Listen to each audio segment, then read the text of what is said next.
Hello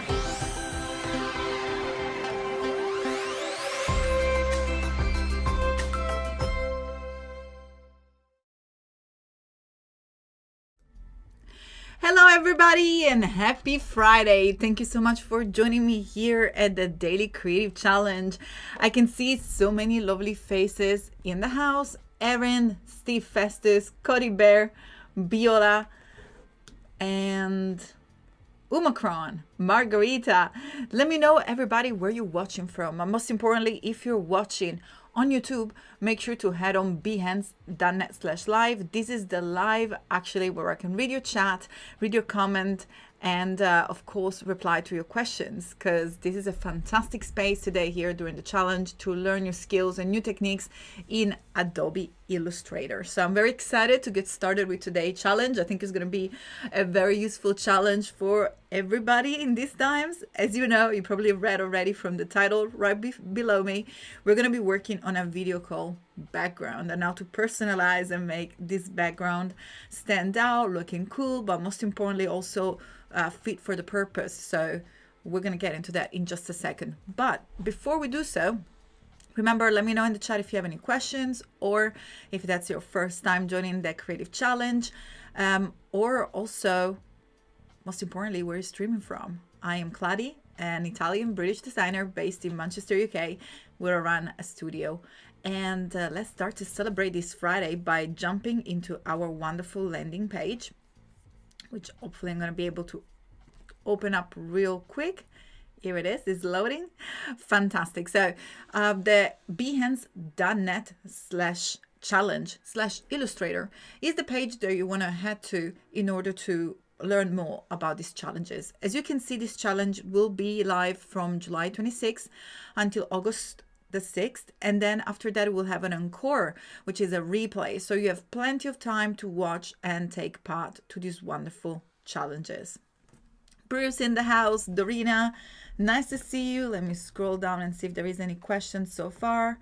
Fried Frederick, nice to see you. Arkoya, Eve from Geneva, wonderful. Franco Paul, good evening.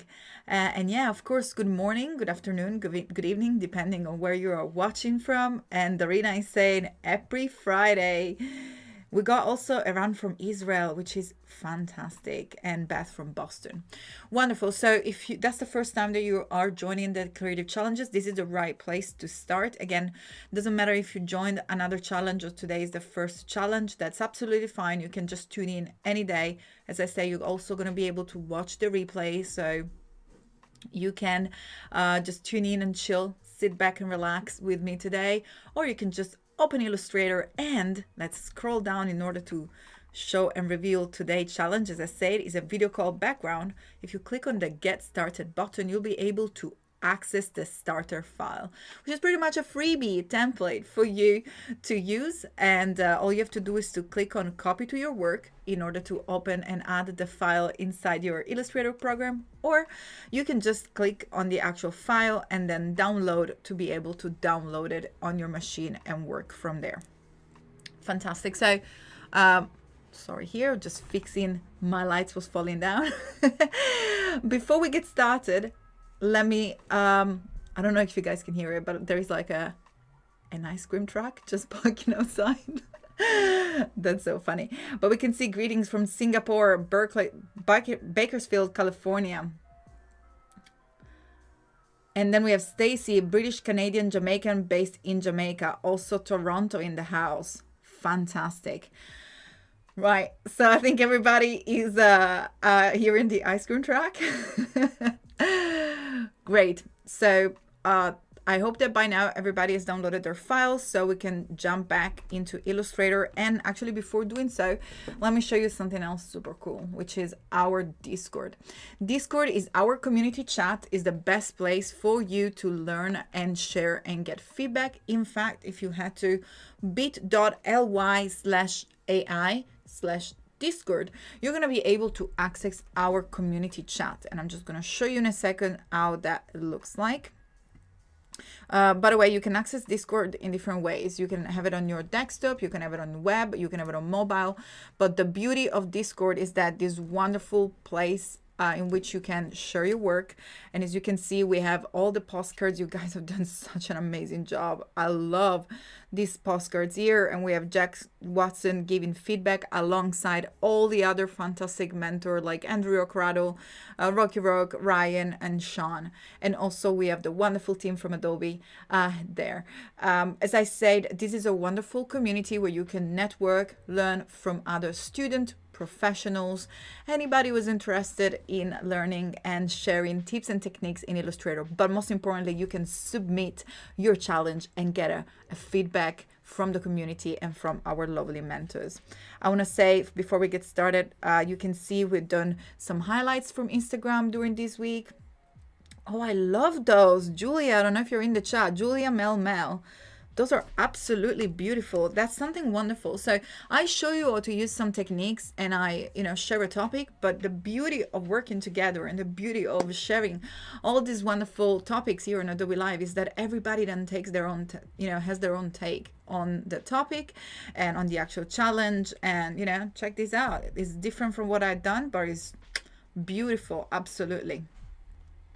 We have Anika in the chat. Anika, you were awesome yesterday. Stacy saying, I completely agree. Big up, Anika. She's a super master of all things Creative Cloud and is very, very, very cool to see your work. Right, so once we know a little bit more about Behance, the Discord, the other place where you want to share your work is also your Behance page. We started creating our Behance profile with our projects. Those were my take on the Instagram highlights. But by now, I hope everybody has downloaded their video call background and already opened it in Adobe Illustrator. So that's the actual file that you should be able to open up. And once you open it inside Illustrator, let me jump on the other side of the screen. Although probably it doesn't really matter. Let me see. Oops, here I am, just flying and jumping and hopping around. If you actually see this, the way that this file is structured under the layers panel, I remember if you do not know, if maybe starting just right now in Illustrator, if you do not know where the layers panel is located, all panels that I will ever mention during the creative challenges and during any work really inside the Creative Cloud apps are located under the window menu. So in order to access and look for any panel, make sure to choose window just here at the top.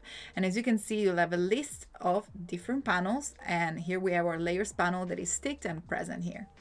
So this very first layer is called hide. And the reason why it's called hide is because this is just a placeholder. I really wanted to have an image of someone there while creating a background, because the biggest mistake that I've ever seen with anyone that I work with is, the first thing that you do when you create, you just place something in the middle. So I'm just going to go ahead and press L in order to create in order to access the ellipse tool. So if you head on the layer which you can draw and click and drag in order to add, any element, let's say that that's like a type or an image.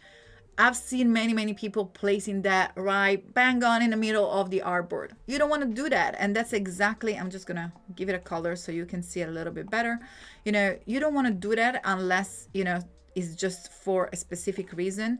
That's where usually everybody plays things when they're creating an artboard. And that makes complete sense, because if you just look at the artboard itself, you want to start to fill the middle of the actual artboard. But we want to be mindful of the fact that when we do a Zoom call or when we do any sort of video conference call, the background is going to sit behind us. So we're going to have our face covering exactly that area. So especially if you want to have a key element or some text, I wanted to have that placeholder there for you as a reminder that we want to work around our face. So maybe we're going to be creating some shapes that are actually going around the actual person that is on the call. By the way, let me know if you have watched The Judge with the Cat. I don't know if that's something that I can mention, but I discovered the meme not long ago and that was super funny. The filters are also really cool. But let's keep working. I'm gonna press on delete while I have the ellipse selected, just to make sure that I delete the ellipse. And it's absolutely up to you. You can work with the placeholder image turned on. And by the way, I'm going to go ahead and zoom in on the layers panel to show you how to hide and show and trigger the visibility of the layer. All you have to do is to click on the little square located at the left of the layer's name. You will have a little eye icon, and by using the eye icon, you'll be able to toggle the visibility and show or hide whatever is the content on that layer. Next to it, we also have a lock. I lock that layer just to preserve its editability, so you cannot edit it. Just a way of making sure that the image stays there in the center. So again, completely up to you. I'm going to leave it on because I think that it's nice to have, again, that idea. And then if we want to work in the middle, we can actually, you know, take it off at any point using the eye icon, like Anika is saying in the chat. Kimberly saying, I have a Facebook cover template with a placeholder for profile picture. That's absolutely amazing. Very well done. Megan, oh my God, the cat filter video was amazing. Yeah, I completely agree. That was so much fun. Right, let's get going. So I'm going to press the N key, and the N key allows us to work with the pencil tool. Make sure to select the right layer, which is the one in which you want to draw. And by the way, if you do not know where the pencil tool is selected, I'm going to go ahead and click on the workspace switcher and set and reset my essential, just so my workspace will look like yours if you just started Illustrator. And the pencil tool is usually located under the paint brush tool in the toolbar. If you do have activated an advanced toolbar by clicking on the three dots at the end of the toolbar and then the flyout menu and selecting on advanced, you will see that the pencil tool is either there by default or under the shaper tool. And today we're going to be talking about the smooth tool before as well. So let me know in the chat if you have ever worked with the smooth tool, and also place a little cat icon if you know what I'm talking about when I refer to the little cat filter on the video conference call. I think that was just hilarious. I don't know how many people in the chat are actually aware of it. Right, so I'm going to go ahead and select the pencil tool. And what I'm going to start doing here is simply starting to draw some images around the corner. So I'm literally freehand drawing. If you've never worked with a pencil tool before, there are a couple way in which you can work with it, and especially let me show you some preference in order to optimize the way that you use the pencil tool. In order to do and to access them, double click on it and you'll be able to access the pencil tool options. Now, something that is very important and will determine the way that you use the pencil tool is the fidelity slider. So if I bring it back to accurate, that will actually give a very accurate display of the way that I draw. I'm using just a mouse right now. So when I go ahead and click on OK, while bringing the fidelity to accurate, and I'm going to go ahead and try to draw the same shape, you will see that probably I'm just going to go ahead and select them and then go ahead to my little control, fill and stroke and set the default black and white. You can also do that by pressing the letter D on your keyboard while selecting the shapes. You will see the difference here. So this one here was with a smooth fidelity. So basically Illustrator already made the shape much smoother while I was drawing, while the other one here has all these little, I don't want to say imperfection, but it definitely gives all the flows. Oops, looks my computer is processing something. It just kind of gives all the little flows that my hand has while you know, while moving the mouse. Probably there I had, you know, done a double movement there, and what happened, we have a lot of these anchor point that then will make things looks weird. We have all these little corners that we don't want. So, you know, unless you're really going for a super natural look, then please select accurate and use that. But if you want to make sure to go ahead and again double click and bring that fidelity slider all the way to the right, making sure that the smooth is selected, and then press OK. Although if you do incur in some issues when drawing with the pencil tool, oh my God, I need excuse me, I don't know what happened there. I just need a little bit of water. So I was saying, if you do incur in some issues here with the pencil tool, another fantastic way to smooth your curves is, of course, to use the smooth tool. The smooth tool is located nested under the pencil tool. So head back to the toolbar, click and hold on the pencil tool until you will see the smooth tool appear, then click once to activate it. Remember, you want to make sure you select your shape first, and then I'm going to go ahead and zoom in so you can see what happens here. All you have to do is to simply click and drag, almost as if you're painting on the shape, in order to give it the direction of, the sort of smoothness that you want to give. If I bring it more to the center, you'll see the curve will kind of lean towards the center. If I bring it out, the curve will also give a little bit more of a bump there. And by clicking over it, we should be able also to solve this little corner issue. Another way in which you can fix your shapes with the pencil tool is to press the letter P and activate the pen tool. Then hover on the anchor point that you wish to delete. And I'm going to zoom in so you can actually see what happens here. So that's the pencil tool in its normal status when it's ready to activate a new point. When you hover on the path, a plus little icon will appear to allow you to add a little point. And if you want to delete an anchor point, simply hover on it and you will see that the little minus appear, and when it will allow you to delete the point. Also, what you can do is to press the letter V to go back to the selection tool and right click into the shape and select simplify. The simplify little menu will come up, and of course the automatic magic auto simplify is selected. That will allow you to create a shape that has less anchor point, making your file much easier to use. Anyway, those are some of the way in which you can create smoother curve. Once you find the perfect way, remember, press the letter N to activate the pencil tool. And I'm going to go ahead and keep drawing some shapes here. Now, another thing that I want to show you before we export the image is the fact that you can use the swatch panel over here. So under window and then color. Oops, where is my swatches panel? Swatches, here it is. We can actually start to select any color we want. So just simply select the shape and give it any color you want in order to create this nice and funky background, just like so. And then if you want to draw behind, all you have to do is to go ahead here on the drawing mode and then select draw behind, press the letter M to activate the rectangle tool and click and drag, and you'll see that whatever shape you're drawing will be automatically placed behind our image, just like so. Now here you can add as many shapes as you want. Again, you can also select the letter L to create a circle, and if you want to duplicate the same style of other images, all you have to do is to use the eyedropper tool. I think that probably black dots will look nice and funky here, just to make it a little bit more fun. Well, the beauty of this is that you can literally add a little bit of type. You can really do whatever you want. And again, we can also overlap some of these images and drawings behind there as well, just to make it a little bit more funky, just like so.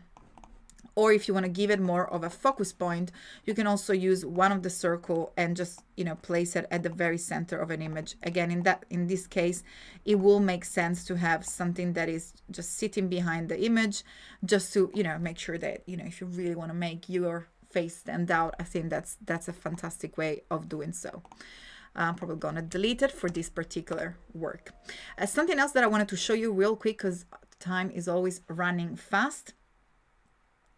First of all, remember to go back and select draw normal in order to keep drawing on front, because otherwise you're going to keep drawing behind. Let me see if there is a question from Megan Stern. Let's see if I can catch that question. Does anyone know for animated backgrounds to use GIF or MP4? So the GIF format is usually the lightest one that I've used before, and you can export that in Photoshop.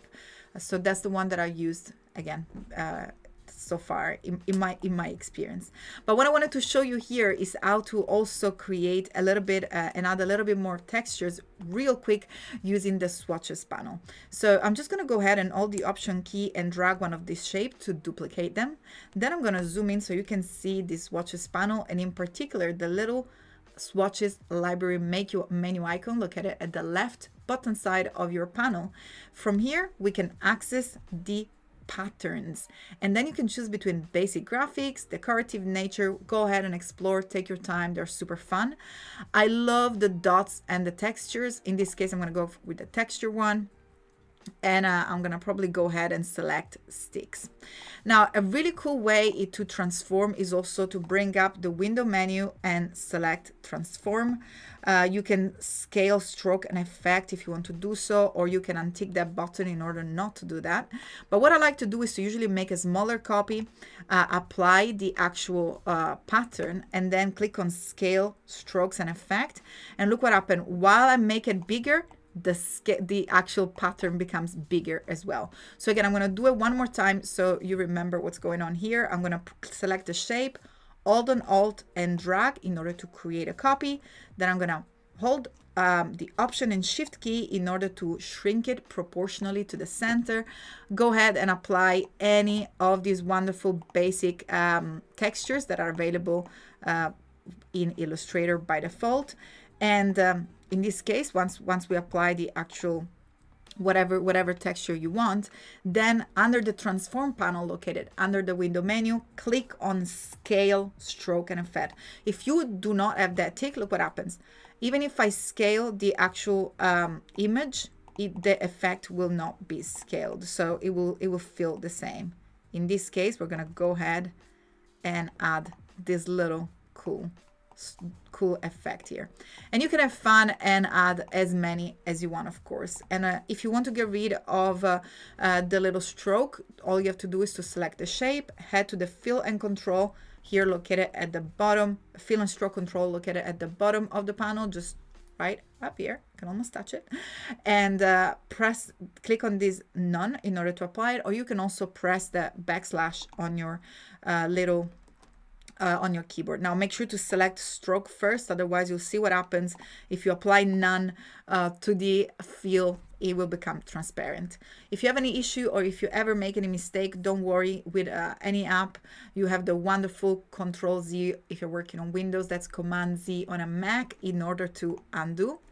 And then you can just basically change the color and the shape of any of your strokes and fills and have fun creating. And once you can see, we can now hide before exporting. Don't forget to hide.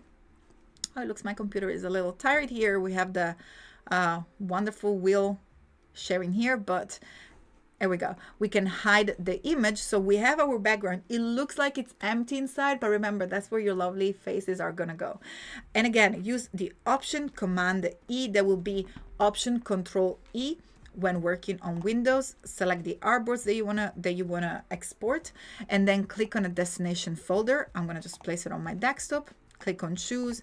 I'm gonna call it background, and click on Export Artboard. And if you want to do so for just, as a display for your portfolio piece, feel free to actually export a copy also with the actual face on. Just make sure that you give it a name, a different name. So export number 2. And once we go on our Behance, I know I have like 30 seconds. Let's see if we can do that. When we go on our Behance profile here, all we have to do is to click on Edit Project. And now we will be able to add a new image by clicking on Image under Add Content. And I believe mine are located under the desktop, and here it is. They're loading, they're ready to go and added into our project on Behance. Also, while those are loading, you can take your time, head to the Discord, click on the plus icon and select upload file, and you'll be able to upload the file for your background. Challenge 4, whoops, and click on upload. So it will be ready to be reviewed and to receive feedback for the amazing mentor and everybody here at the Discord channel.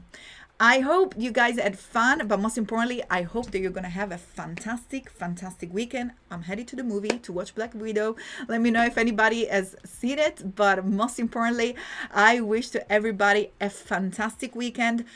You can take your time during the weekend to catch up with the challenges, but don't worry, we're gonna be back at it on Monday with a creative challenge. And stay tuned, because as always, there is so much more fun coming up here at Adobe Live.